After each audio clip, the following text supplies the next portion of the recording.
I was just curious, how many people here have a connection to Yale one way or another? Okay, so good representation. I wanted to let you know that, Dean Herdt. I wish Betty Eidner could be here because she was incredible in bringing this together, this donation to the school to honor Bill Poteat. I'm going to invite Dean Herdt whenever you want to unveil it for us. Why don't you do it now so we can also Sure. start explaining. Let's just flip it over. The bottle of champagne, please.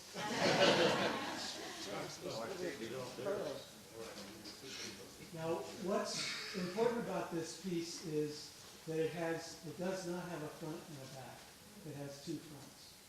And so you have to see it. I'm going to just sort of spin it around a little bit just so everybody can see a little bit.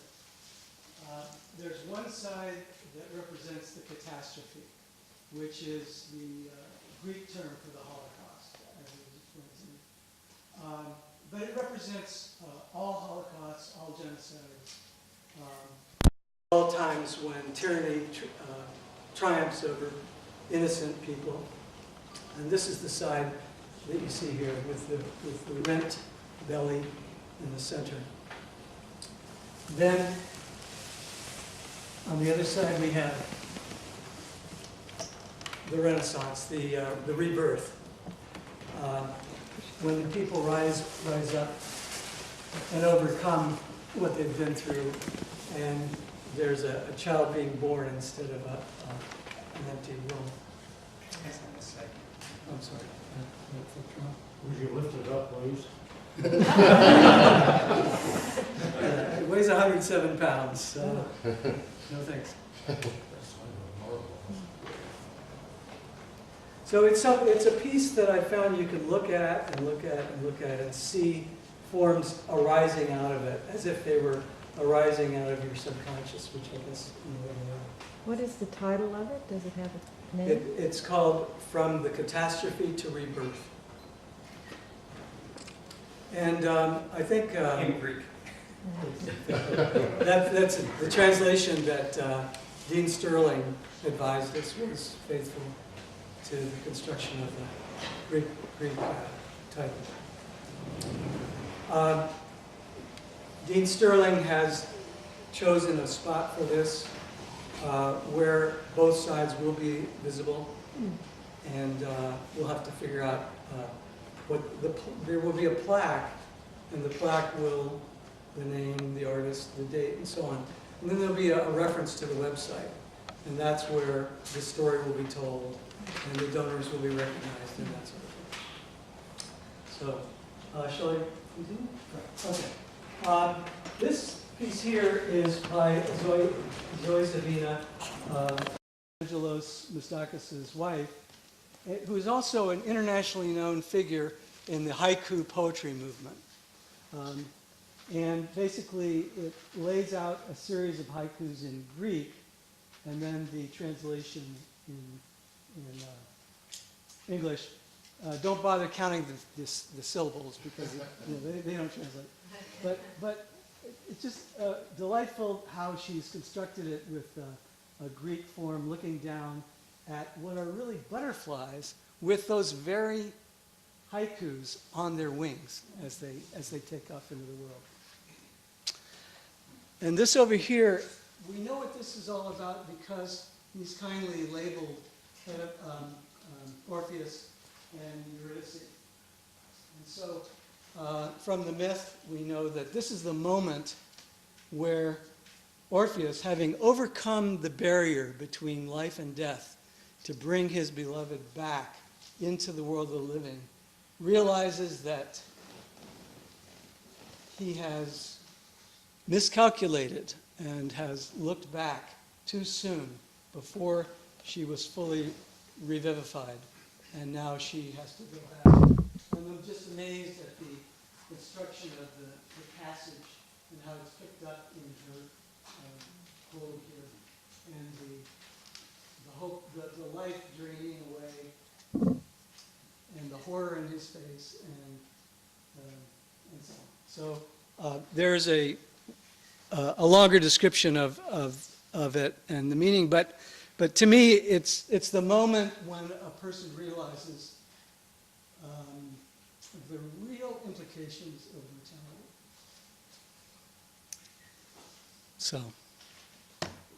So Betty received the pictures as a gift from the artists, and in turn donated them to the school.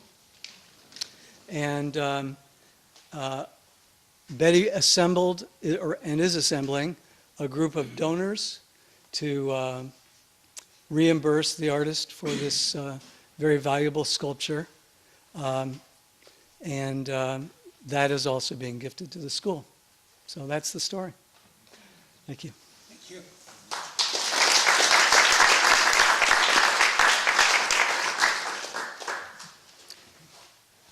And so that's the preliminaries, important, very important preliminaries. We begin our conference now with our first session, our first speaker. Excuse me? I'm sorry. I thought you were going to do that. Go ahead. I apologize. Go ahead. You do the honor. I'm sorry. Dean Jennifer A. Herdt, welcome.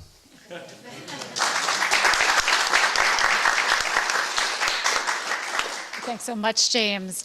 I want first to say that Dean Sterling wanted to be here, unfortunately is out of town. As you already heard, he was involved in this process, not the least in which he offered an appropriate translation for the Greek title of this sculpture.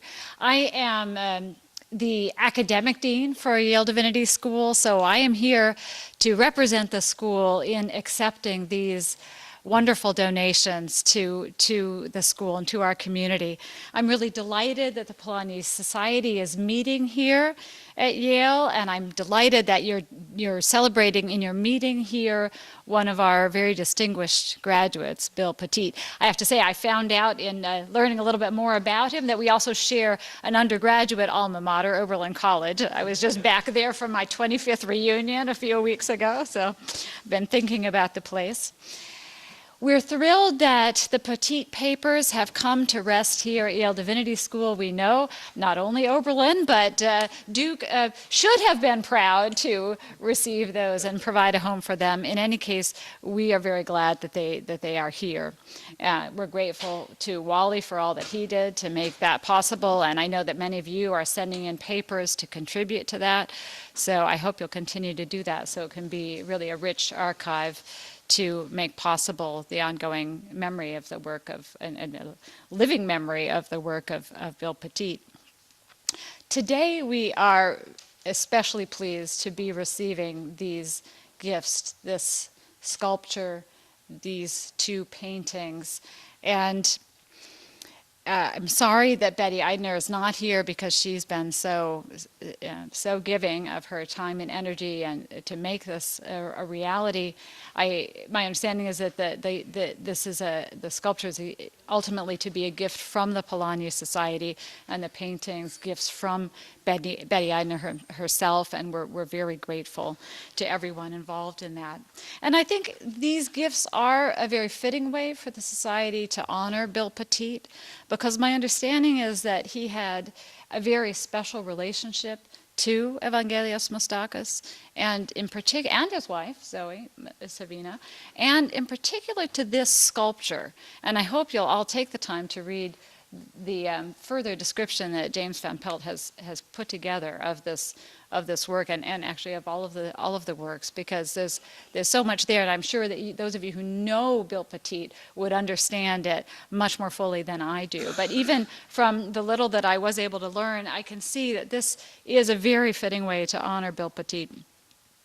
This sculpture, when he encountered it, played a key role in his own understanding of persons and of history, of the ways in which we have become destructively estranged from an earlier worldview in which destruction and rebirth, suffering and joy were seen as connected to one another in inextricable and healing ways. he commented himself on this sculpture that, quote, "We have been tempted as we have de-divinized nature to divinize ourselves, and there has ensued a ripening flirtation with godhood, infinity, restlessness, tumult, and madness." So I think it's fitting that this sculpture be here at YDS and in a community, in a place that is certainly dedicated to facing with honesty the catastrophes of nature and also the catastrophes produced by our alienation from nature. And with facing those catastrophes always with hope, with the other side, with rebirth on the horizon. It's also fitting because of the central place that the arts have in the YDS community, with the Institute for Sacred Music, with the presence of music, of architecture, of the visual arts in our community. So this reinforces that. And it's also fitting because in its timing, because we are embarking next year on a year devoted to the theme of sustainability. We'll be having a major conference and a book read and many other events. And I think very much in line with Bill Poteat's commitments, we will be trying to attend to the how of our relationship to the world around us, to our indwelling of the world, and trying to overcome some of the damage that's been done by our objectification, our alienation, our attempt to control and manipulate. So as James mentioned, the plan is that this sculpture will be displayed in our bookstore, which has a special feature that it has a wonderful window that you actually can see if you walk around the hallways of YDS, a window that will allow the sculpture to be viewed by anyone visiting Yale Divinity School, and even just happening to walk by, so you don't have to go into the bookstore to see this. You can see it from the hallway, and you can view it from both sides. So it's also a space where people do go in and linger in the library and take a closer look, and I hope they will find the plaque, and I'm very glad that that will direct them to the website so they can make this the beginning of a journey of discovery. The paintings we haven't determined a place for yet, but we look forward to finding a special home for them somewhere here on our YDS campus. So I know that these artworks will bring joy and meaning to our community for many years to come, and I just want once again to thank all of you for everything you've done to make this possible. Have a wonderful conference.